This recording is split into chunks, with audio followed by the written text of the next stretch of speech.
So this dresser has been in my family for about 60 years, just under 60 years. It was originally my grandmother's, and then it made its way down to my aunt, to my mom, and then eventually to me and all my sisters. So what I'm going to do today is, the piece has great lines, so I don't want to get rid of it, but I do want to strip it down to its original wood. You can see the paint, there's tons of layers of paint down here, and it's all chipping off.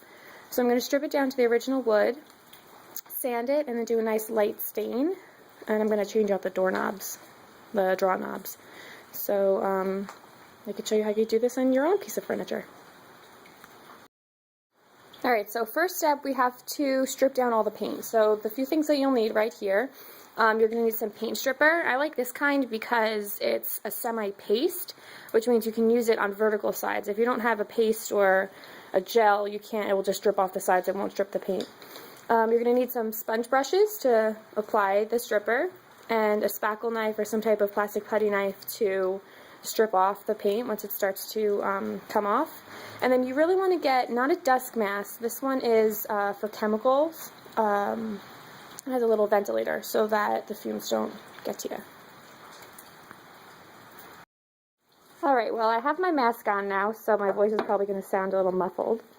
The first thing you want to do is take some of the stripper and just liberally pour it around, kind of focus on one side. And then take your sponge brush, and you're just going to start spreading out. Making sure you need a nice thick coat, don't spread it too thin.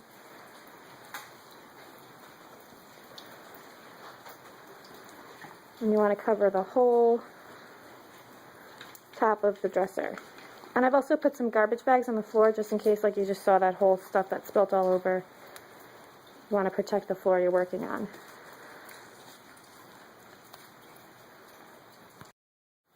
Alright, so I've applied the first kind of thick coat of the paint stripper.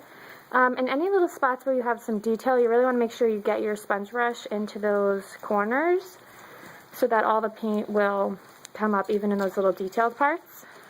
What I'm going to do while I wait, you got to wait about 15 to 20 minutes for it to start working. So while I'm waiting for the top, what I'm going to do is apply the stripper to the drawers. Okay, so I've applied the stripper to the top of the dresser and to all the drawers. And you can kind of see it's only been about 6 minutes, but the paint is already starting to kind of rise up from the wood. And in some spots you can see it's kind of starting to turn a little orange. That's a good sign. That means it's working. So now all we have to do is wait, and then I will show you how to start stripping it off. 20 minutes, I'm going to take my plastic putty knife and I'm going to start scraping. But I noticed, I thought that this was brown paint, but it looks a little more like it's a laminate cover. So I might only be able to get this one layer of paint off, and then I might have to do some sanding and scraping on that, but let's just see if this works. So all you do is you take your knife and you basically peel it all up. And you can kind of see there was some blue paint under here at some point, so in any spots where you might have to do a second coat, you'll have to do that. So basically all you do is you keep scraping it off, wipe down what you can, apply more paint stripper, and do it again. Ideally what you want to do is gather up all of these scraps and put them in a used or an empty paint can so you can dispose of the paint properly. If you don't have a paint can, what you can do is put it in like a garbage bag, and then whenever you finish up a new paint can, you can put it in there or dispose of it from the garbage bag at the properly at a paint recycling center. Okay, so I've applied 3 coats of the paint thinner, and this right here, this has gotten down to the wood. There's a little paint still left on there, but all this yellow you see, this is actually a laminate cover that I discovered. So the paint thinner was actually able to take off most of that, but I'm going to hit it with a sander now to get it down to the wood.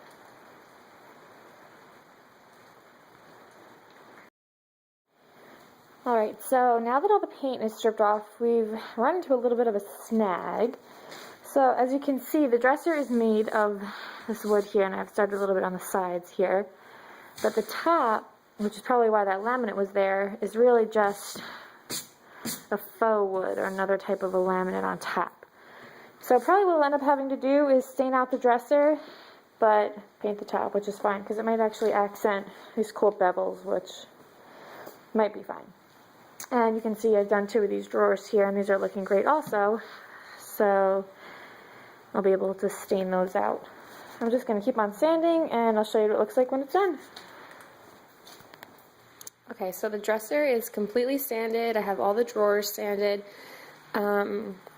When you're done with the sanding, what you want to do is take a fine grit sandpaper, like maybe 120, and smooth out all the surfaces, because with the coarse grit, you're going to have some grooves in the wood. So that's what you need to do next.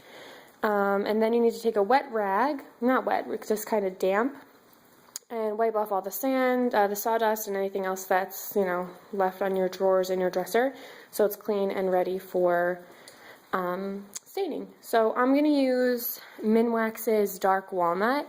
I've used this stain a million times. I really like it. And you're also going to need a staining rag and a paint stir and some gloves. So whenever you're stirring a polyurethane or stain can, you really want to go in very slow circles. And just get everything up off on the bottom if you haven't used it in a while. You don't want to go too fast, because then it creates bubbles, and that's going to obviously have an effect on your piece that you're working on. So this seems pretty stirred up, and really I love staining because it's so easy and it makes such an impact. All you have to do, you take your rag, you just dip in for a little bit and just start rubbing. So I'm going to start here because the top I'm going to paint, and all you got to do is just rub it in. You can see the nice variation in the wood there. It looks great. So I'm just basically going to keep rubbing this rag all over the surfaces that I want stained, and I'll show you what it looks like when I'm done. Alright, so the dresser and the drawers have been stained. It only took me like 20 minutes. One tip, and you can kind of see like the imperfections in the wood, it looks so good. One tip when staining a dresser is to make sure that you stain a little bit more inside, so not just the front face, because once you put your drawers in, some of the drawers are inset further than the front face, and so if you don't stain that, you'll kind of see those edges. So like I've done here, just stain a little bit further than the front. And also on your drawers, look how good this one looks. They all look really good.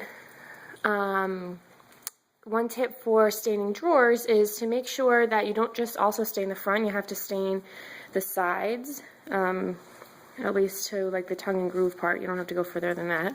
And then the top of the drawer, so when the drawer gets pulled out, you don't have the original wood color there. So what I'm going to do is let this dry, and then I'm going to tape it off and paint the inside panels of the sides and paint the top, but I'm going to let the stain completely dry before I do that. Okay, so I've taped off the side panels so I can paint inside the panels and all around the bottom part of the dresser to protect the stain when I paint the top. I'm not going to paint in the chalk paint today because I've already sanded down to the surface. Chalk paint is great if you're just going to paint over existing, or like a laminate or something, but since I've sanded down, I'm just going to use regular interior paint, and I'm using, it's called Churchill Hotel Navajo White, an eggshell base. It's just from Lowe's Valspar, and I use this on so many projects. It's a really nice ivory color. So I'm going to start painting and show you what it looks like. Okay, so the top and the sides are painted. Just going to let it dry, and then I'm going to put a second coat. And now I'm ready for the very last step. I'm going to actually polyurethane all the drawers and the top of the dresser, And then while I'm at it, I'll probably do the front. You really only have to do surfaces that are going to get a lot of wear and tear, like the top of something, and drawers just because it's going to be the front and I want it to be nice and shiny. I'm going to be using Minwax polyurethane. It's fast drying, and this is clear. Again, you got to stir it like we did with the stain. And I'm just going to use a sponge brush. You have to be very careful not to make bubbles in the poly because that's going to create bubbles on your surface. And basically all you do is just brush it on, and it's going to give it a nice, clear, shiny coat, which is going to make the wood just like absolutely beautiful. So the way that you apply a poly is you do a first coat, then you take a sander and a very fine grit, and you sand it down, and then you do a second coat and then sand it down again. And if you don't do that, all these little bubbles that you see, which are kind of like inevitable to get on here, all those bubbles are gonna stay there. So what happens is when you sand it down, the bubbles disappear, but you use a fine enough grit that it doesn't take away the stain, the poly. So I'm going to just apply this to all the drawers, wait for the top to dry, do a second coat, and apply that, and sand it down, apply the poly again, and then I'm going to show you what it looks like when it's all finished.